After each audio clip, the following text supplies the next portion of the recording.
Hello, everybody. Good evening. It is evening here. I'm getting ready for bed, but I wanted to come on here and share something with you. It was a thought that I had, and it kind of sprang from something that I read in the book that we are just about finished with, which is the book Don't Believe Everything You Think by Joseph Nguyen. In one of his earlier chapters, he mentions asking his girlfriend several times for a list of reasons why she loves him. And he says in the book that she never could give her a list like he was looking for. She always just said, I don't know why I love you, but I do. And then he would proceed to give her a list of reasons why he loved her. Some of the examples would be her smile, her giving nature, her loving heart, things of that nature. And throughout the chapter, the author introduces the idea of, okay, so what if these things about the person I love changed? Would that make my love conditional? And he comes to the realization that after many years of asking his girlfriend this question and getting the same answer, that there really doesn't have to be a reason, because when you present a list of personality traits or attributes, people change, and that would mean perhaps that maybe his love was conditional, and he knew that his love was not conditional. So he stopped putting sort of labels on it in that way and giving a list. And I thought this can also pertain to having things in common with your partner, especially after an awakening. Many people experience an awakening and their partner does not. And if you're anything like me, when I first experienced my awakening, and even up until recently, I would often worry that I had changed so much from the person that I was before my husband married me. And just a quick backstory, we met in a Catholic school. We got married in a Catholic church. Our children and us have all of our sacraments. There are 7 of them, so all the ones that we could have for our appropriate ages and stages in life, and both went to the same Catholic school that we went to.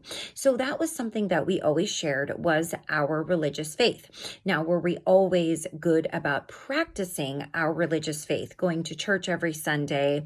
No. Did we pray? Did we honor the holidays and follow the rules and the doctrines of the religious church? Yes, many times we did. It wasn't a huge issue in our marriage and in our relationship, but an awakening is much, much more than that. It is not just a shift in your religious beliefs. It is a shift in how you look at everything, and it can be quite scary, quite isolating, and it can make you lose relationships, gain new relationships, and question the ones that you are in. So I often would worry about that myself, that my husband would not recognize me anymore and would not want to be with me anymore and would not love me anymore. So I followed the same line of reasoning that Joseph Nguyen shared. It's still just a list. And if you ask a lot of religious sectors, I guess you could say, whether it be Christian, Catholic, Lutheran, Jehovah's Witness, whatever, a huge thing for them is finding somebody that shares your religious beliefs, somebody that you can worship with, and having God be the center of your relationship. Now, you can have God be the center of your relationship and not belong to a religion. That shouldn't really play into it, at least for me in my life and in my family. But it is the same idea that you shift and you change and your commonalities change. A lot of people like to base their compatibility with somebody on if they have a lot of things in common. Do you guys like the same things? And they base the success of their relationship on that. Who do I have more in common with? But the things that you're interested in also change. Now, I realize that hobbies may not be as deep as spiritual beliefs, and where you stand on certain things that you may not stand anymore. But at the end of the day, it is still all conditional. And when you love somebody, you really don't need to have a list of reasons or a list of attributes or personality traits that make you love them, quote unquote. It might make them more attractive to you. It might make them, more regarded, but it is certainly not a love or not love sort of thing. Many people fall in love with somebody who is the opposite of them. And I think many times, if not more often than not, being with somebody who is your opposite can definitely balance things out. And you each have something unique to bring to the table in this case. For instance, if you have somebody who is very open-minded and always looking outside of the box, and then you have somebody who's more traditional and tends to just do things in that traditional way, that person who thinks outside of the box can open somebody up to new ideas. Meanwhile, the person who's more traditional can keep the other person a little more grounded in reality in a healthy way. And it's not to say that people who are very similar cannot have successful relationships. There are all kinds of,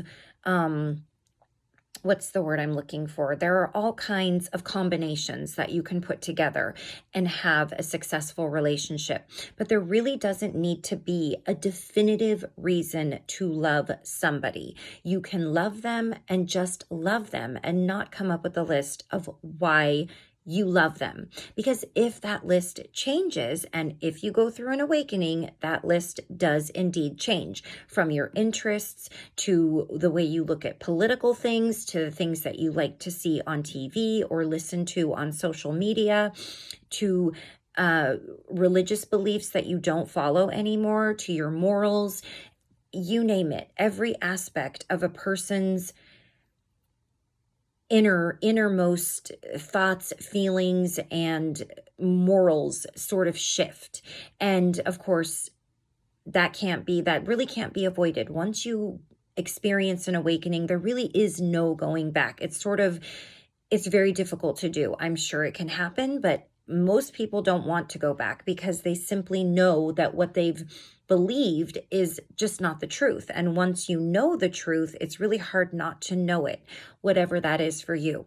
So I know that with a lot of people experiencing awakenings, especially right now, there are many people out there with a partner who perhaps is not. And I would say to you, as long as your partner is loving and respectful and does not discourage you or put you down, and you still love each other and enjoy each other's company, and those things do not need to matter. What matters is that you love one another, and love is one of those things that is just simply not explainable. You don't need an explanation as to why, and you don't need the pressure of it. Just love the person. And know that you also don't have to push your beliefs on that person. If you're the one that's experiencing the awakening, you can share your experiences, you can share thoughts and ideas that you've had, but never ever push anything, because guess what? Your energy, your vibration, and them just seeing you go through these changes naturally because they live with you and because they know you, things will naturally rub off on them. And another thing to note is that just because you go through an awakening, say you go through an awakening and your partner does as well, this does not mean rainbows and sunshine and aligning with one another's thoughts. You could each have an awakening and have totally different truths, totally different outlooks on things. It does not mean that you are going to have harmony and that perfect partner that's going to finally understand what you understand and believe what you believe. Having a spiritual awakening is not like subscribing to a religion with man-made doctrines and decrees and rules and holidays. It is not like that. It is limitless in its potential, in its truths, in its beliefs, and in its stages, and it never ends. The teaching and the learning never ends. Whereas with organized religion, there is a cap on those things. Most of it is just repetition, teaching it in a different way, preaching it in a different way. And I say none of these disrespectfully. I want you to understand that.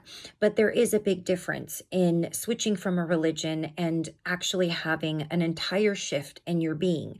So I wanted to give that information to whoever needs to hear it, because I thought it was profound. Having things in common doesn't matter. Going through a spiritual awakening while your partner is not doesn't matter. Something very interesting that I learned reading more about the life of Jesus, and in turn learning more about his mother and his father Joseph, was that his father Joseph was a very practical and literal person. He was very grounded, and he wasn't necessarily a religious person, and Mary was, as we all probably surmise by now. And that did not sway their love or their relationship. They each just brought different beautiful things to the table to help one another grow and to balance one another out. So I wanted to give that to you, and to give you something to think about if you are experiencing any of those things. And that's pretty much all. So anyways, I will see you guys again we have one more video in our Don't Believe Everything You Think, and then we'll be starting our last Archangelology book, which is The Wonderful, Beautiful Zadkiel. So until next time, please take care of yourself. Please take care of those around you. And I will see you all again. I love you all very much. You take care until next time. Bye-bye.